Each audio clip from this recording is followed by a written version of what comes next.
Imagine finding a culinary secret, like an ancient root vegetable, sometimes called the ground apple.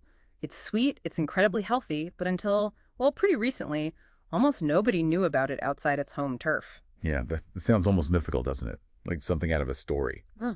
But it's absolutely real. And now picture it kind of quietly stepping out of the shadows, maybe even ready to shake up how we think about natural sweeteners and gut health. Exactly. Its story is really unfolding right now, and it has some, pretty surprising angles for how we eat and even how we grow our food. Absolutely. Welcome, everyone, to the deep dive. Today, we're really getting into it with Yacon, or Smolanthus sanctifolius, if you want the technical term.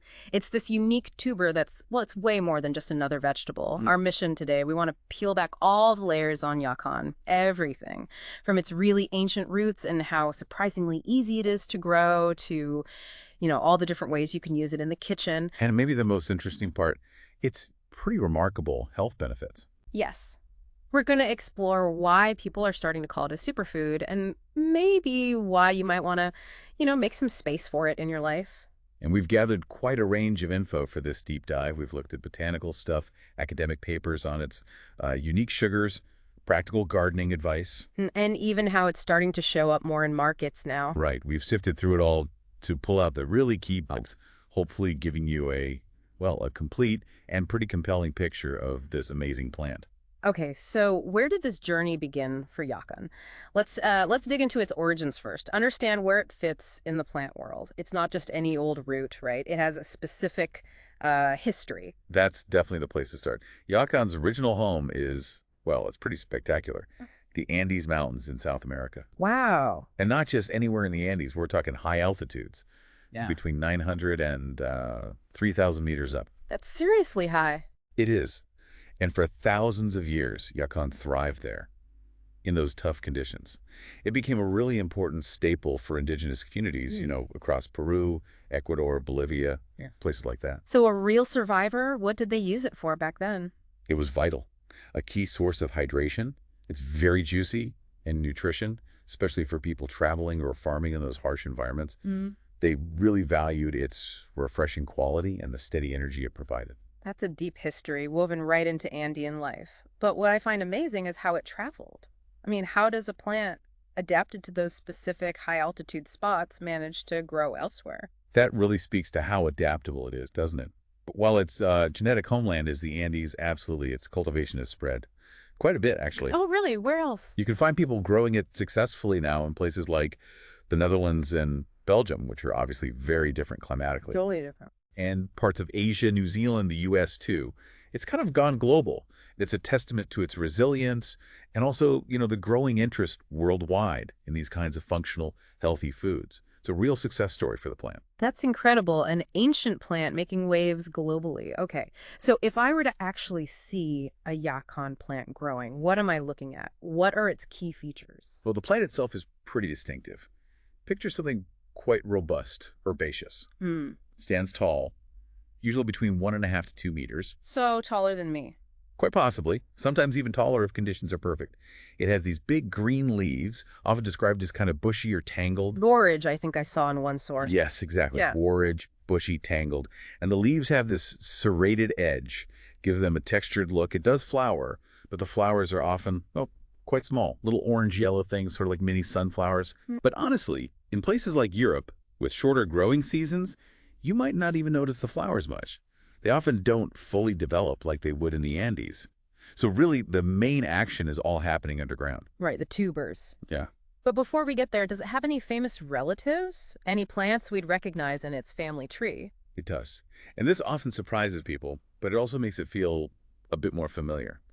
Yacon belongs to the Asteroidea subfamily. Okay. Which means it's related to things like the Jerusalem artichoke, as there are pear. Ah, yes, and the nest flavor. And salsify, or Sorceneer, and maybe the most recognizable, it's a direct cousin of the sunflower. The sunflower? No way. Yes. So that connection explains some of its growth habits, maybe even some subtle flavor notes. If you know any of those plants, you've already got a bit of a handle on Yacon's botanical background. That really helps picture it.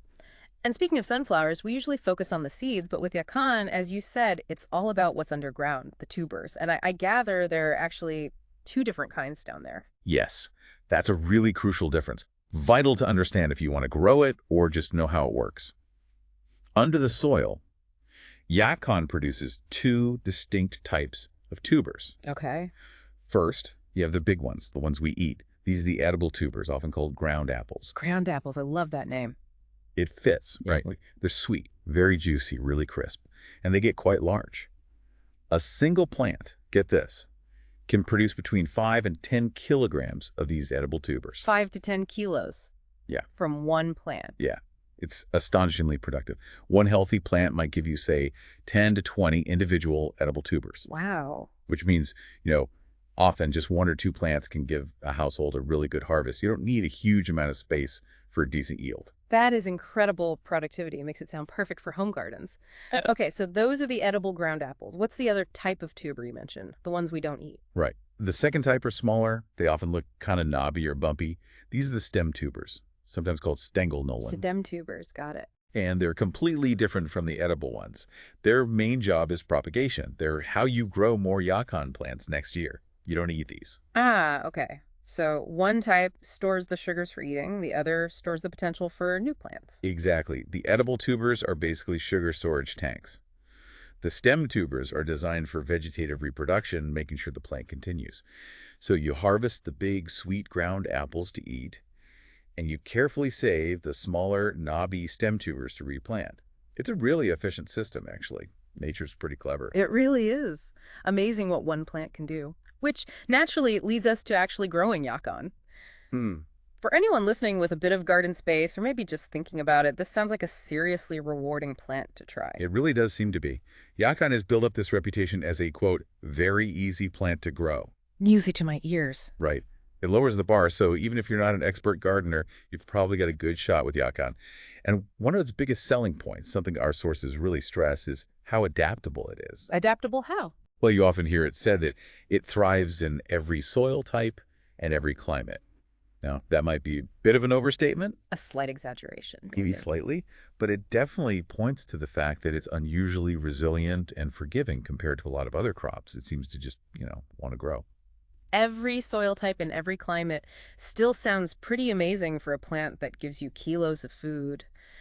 And what about how you grow it? Does it need lots of pesticides or fertilizers, especially for people who care about organic gardening? That's another huge plus.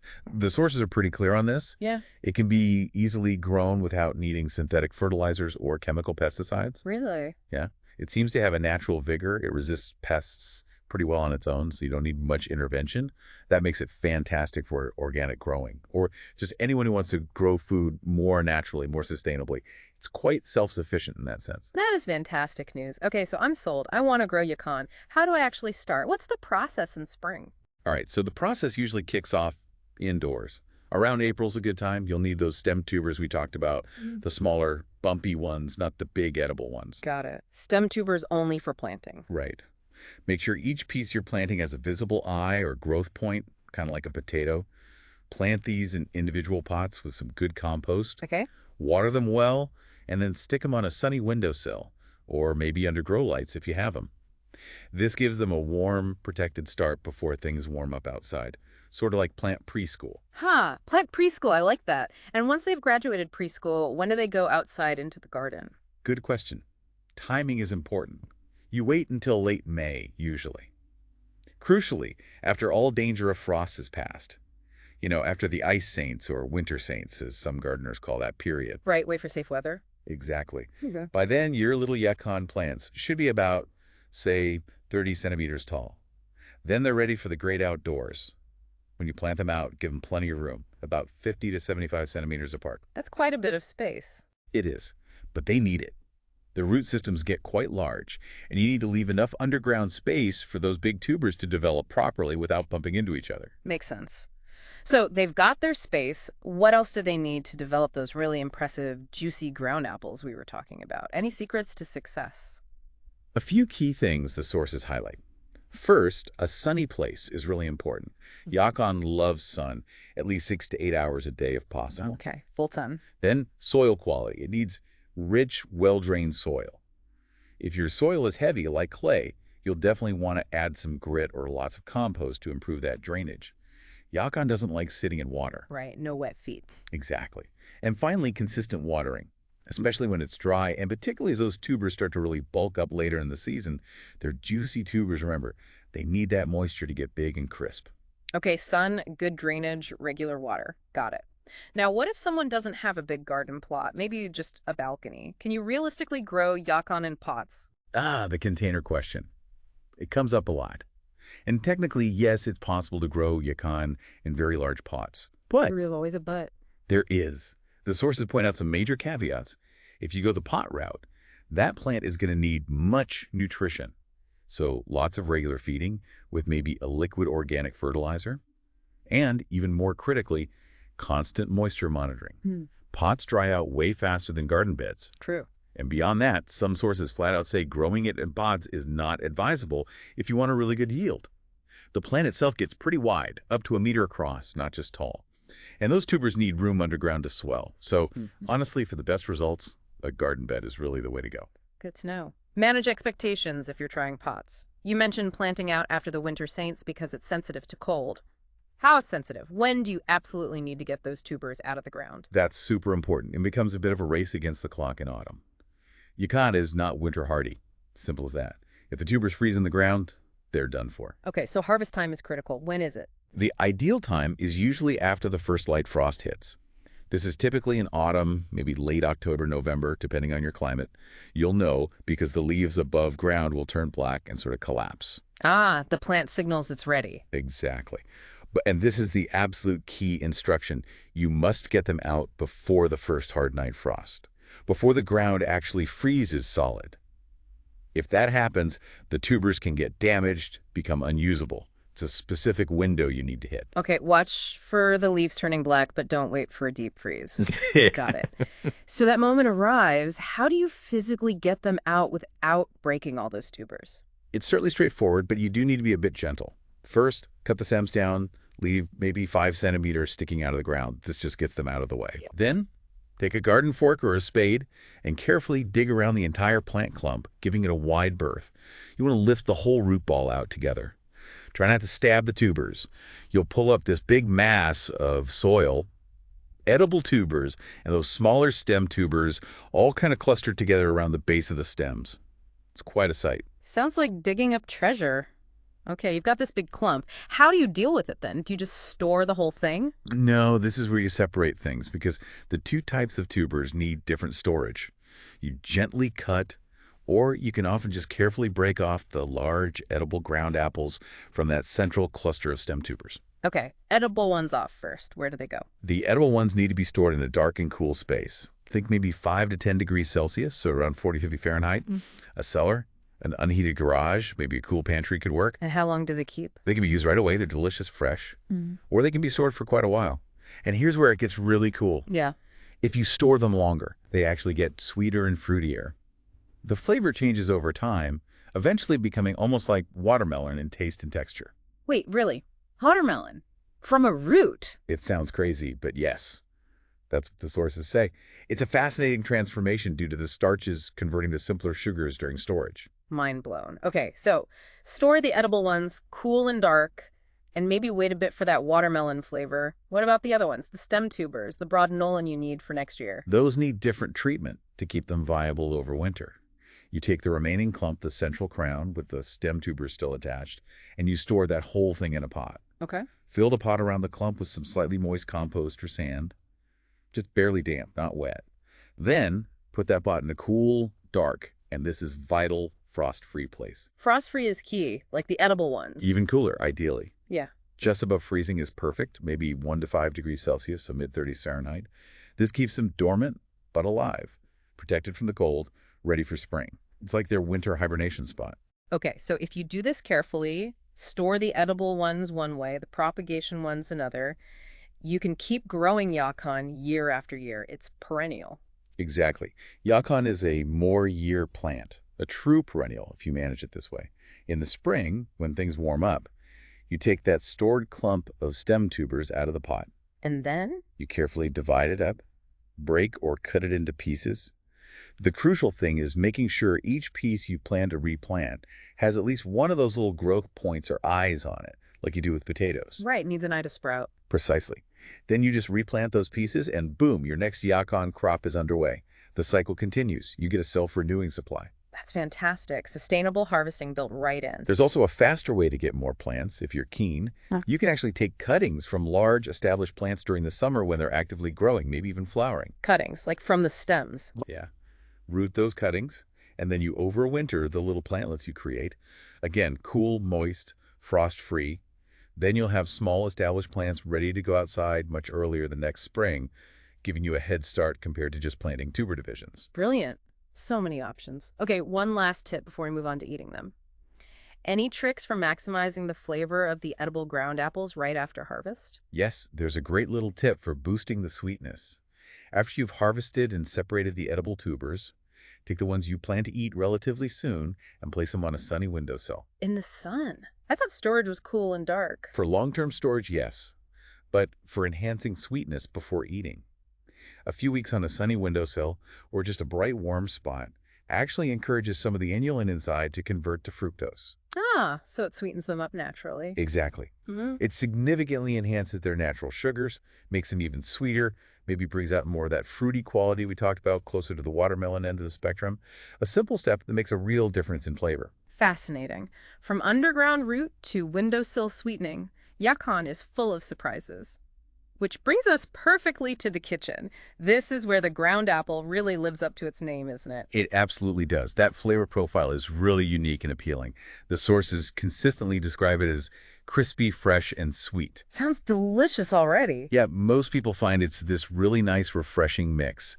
Somewhere between a crisp apple and maybe a sweet potato. That combination is exactly why the Dutch call it apple wortel, apple root. It just fits. Apple root. Perfect.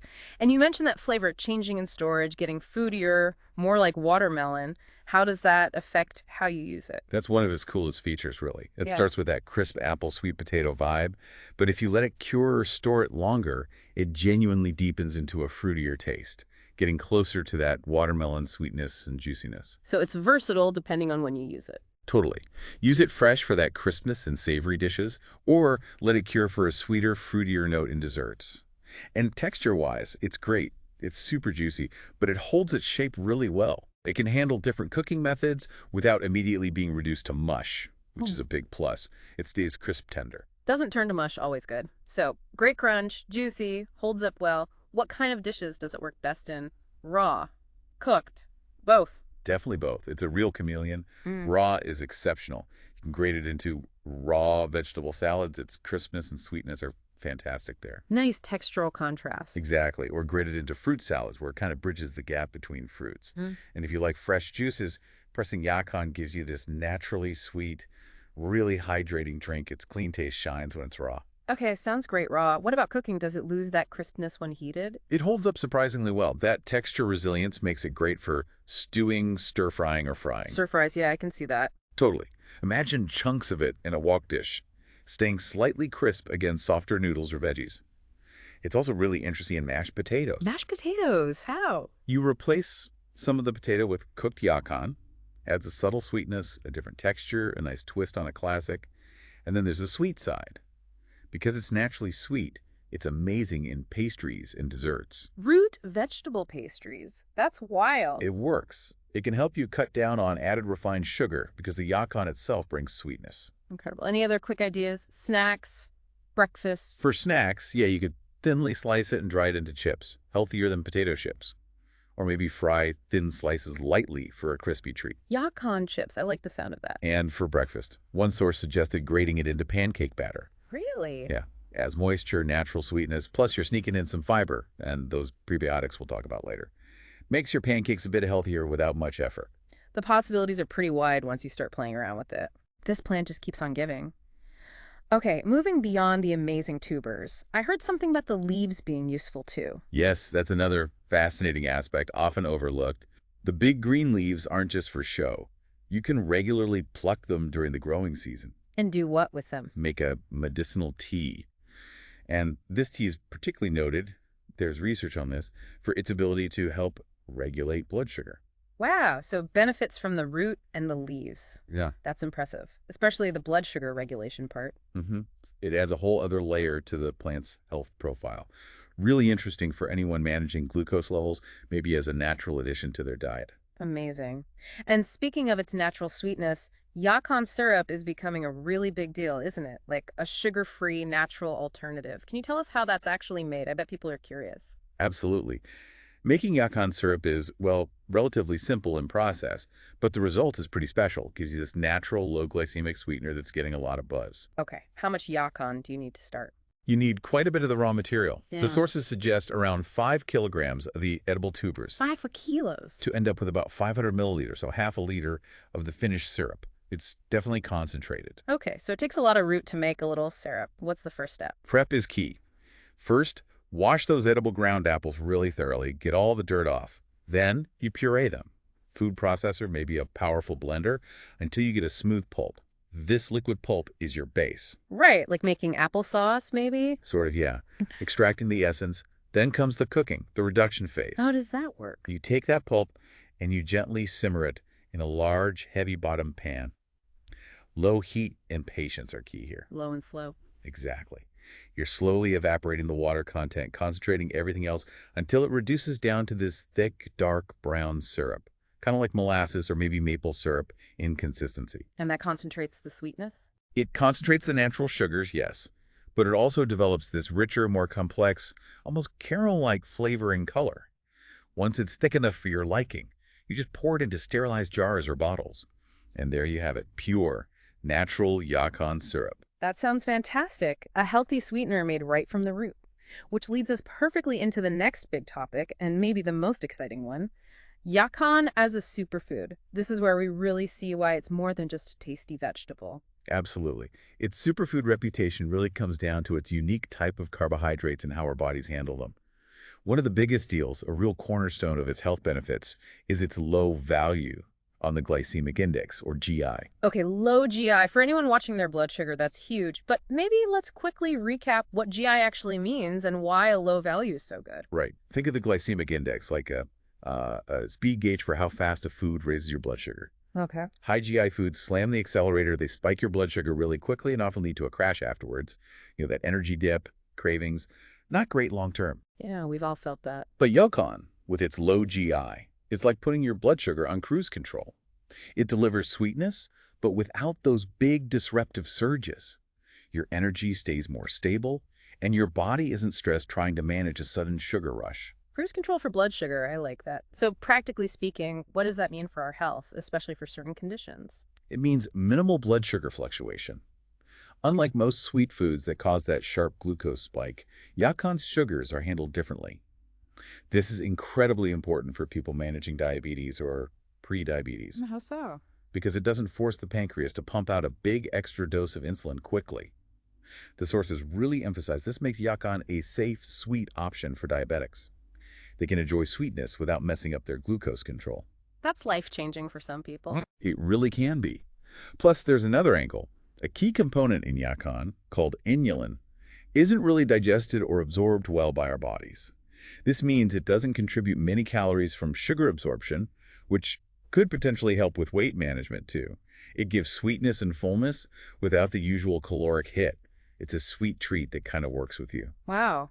Stable blood sugar, potential weight management benefits. That What exactly is in Yacon that gives it these amazing properties? Well, the magic ingredient really is its incredibly high content of inulin. Inulin. Okay. Packs about 5.25 grams of inulin per 100 grams of the fresh root, which is a lot. But here's the crucial part. Inulin isn't just a sugar. It's classified as a prebiotic fiber. Prebiotic fiber, we hear that term a lot now. What does that actually do in our bodies? How does inulin work as one? Okay, so prebiotic means it's basically food for the good bacteria in your gut.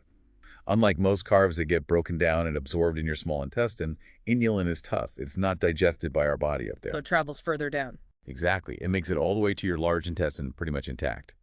And once it gets there, instead of being absorbed and spiking your blood sugar, it becomes lunch for your beneficial gut microbes, your healthy gut flora. Ah, so we're feeding our friendly bacteria. Precisely. This process, called fermentation, helps those good bacteria thrive. And having a healthy gut flora is incredibly important for, well, pretty much everything: digestion, nutrient absorption, immune function, even mood. So eating Yacon isn't just about sweetness. You're actively supporting that vital internal ecosystem. That's a huge benefit, feeding our microbes. Now, I also read about something called FOS in Yacon. Is that related to inulin? Does it do the same thing? Yes, FOS stands for fructooligosaccharides. They're very closely related to inulin. Think of them as shorter chains of the same type of molecule, and they're another major reason Yacon is considered a superfood. Okay, so shorter chain inulin, basically. Pretty much. Yeah. FOS is a natural sugar found in Yacon, and just like inulin, it has this amazing property. It also leaves the body largely undigested. So same benefit for blood sugar. Exactly. Yeah. It has no further influence on blood sugar levels because it's not really absorbed in the way normal sugars are, which means, again, your body doesn't need to produce those big surges of insulin. Double benefit then. Inulin and FOS both helping with blood sugar. Right, and FOS also has that prebiotic working, that prebiotic effect. It works together with inulin and your existing good gut bacteria to maintain good digestion and intestines. They both fuel the growth of beneficial bugs like bifidobacteria and lactobacilli. Wow. So Yacon is like a tag team champion for gut health and blood sugar. That's a great way to put it. It's not just a sweetener. It's a functional food that actively helps balance things internally. Incredible. Okay, beyond these amazing special carbs, what about just, regular nutrition, vitamins, minerals? What else does Yacon bring to the table? It actually has a pretty decent general nutritional profile too, especially for a root vegetable. Let's look per 100 grams of the fresh root. Okay. First off, it's mostly water between 70 and 93 grams. That's why it's so juicy and refreshing. Explains the hydration benefit too. Definitely. Then you got a bit of protein, maybe zero point 0.3 to 3.7 grams. A good amount of dietary fiber, 0.3 to 3.4 grams, and that's on top of the prebiotic fiber, contributing to fullness and digestion. Good fiber content. What about minerals and vitamins? Yeah, it's got several important ones. Calcium, around 23 milligrams, good for bones, nerves. Potassium, quite a bit actually, 228 milligrams, really important for blood pressure, fluid balance. Potassium is key? Then iron, about zero point 0.3 milligrams for oxygen transport. Phosphorus, 21 milligrams, bones, energy. Yeah. And vitamin C, around 13 milligrams, good for immunity, skin health. That's a nice little package of nutrients, especially the potassium and vitamin C. And what about calories? Is it heavy? Not at all. That's another big plus. It has a really low calorie content. So good for weight management too. Exactly. That makes it a fantastic, good replacement sweetener if you're watching calories on a diet or just looking for healthier sweet options. You get the sweetness, the nutrients, the prebiotics, but without a big calorie hit. It's kind of guilt-free sweetness. It honestly sounds like the perfect food. Delicious, versatile, easy to grow, incredibly healthy. So why isn't it everywhere? Why haven't we all been eating this for years? That is the million-dollar question, isn't it? And it really speaks to Yacon's recent journey. For a very, very long time, it was basically an unknown vegetable outside the Andes. Just completely off the radar. Pretty much. The sources mention that even as recently as, say, anno 2019, finding Yacon in a regular supermarket was tough. And most people had absolutely no idea what to do with it. Its uses were hardly known. It was really niche, maybe grown by adventurous gardeners or found in health food stores as syrup or powder. A hidden gem, truly. A well-kept secret. But that seems to be shifting now, right? Is Yacon finally starting to get the attention it deserves? What changed? It absolutely is changing, and there seems to have been a specific turning point, particularly noted in Europe. Around November 2017 in Belgium, Okay, what happened? a grower in Limburg, who clearly saw its potential, made a strategic move and presented Yacon to the press. Ah, a PR push. Kind of, yeah. But it was significant. It wasn't just showing off a weird root. It sparked conversations, got people curious about its unique benefits. And after that media exposure, Yacon started appearing in diverse supermarkets in the region. That really marked the beginning of its advance into wider public awareness. So, a conscious effort to introduce it.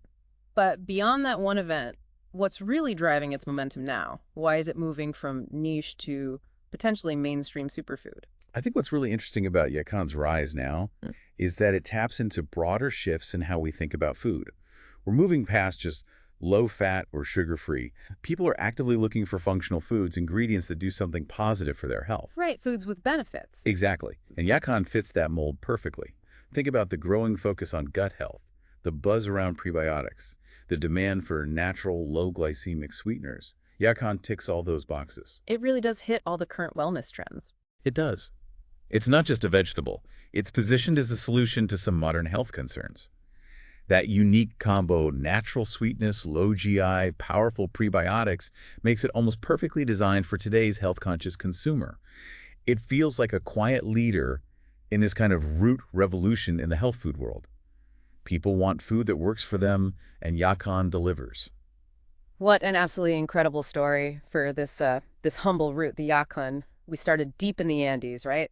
Thriving way up high. Yeah, thousands of years ago. Amazing resilience. And then finding out how surprisingly easy it is to grow now, even for beginner gardeners in totally different climates. That's pretty. And the yield. Don't forget that yield. 5 to Wow. 10 kilos of those ground apples from just one plant. That's just It phenomenal. really is. And the taste journey, too. Starting like that crisp apple sweet potato mix. And then transforming, if you store it, into something almost like watermelon.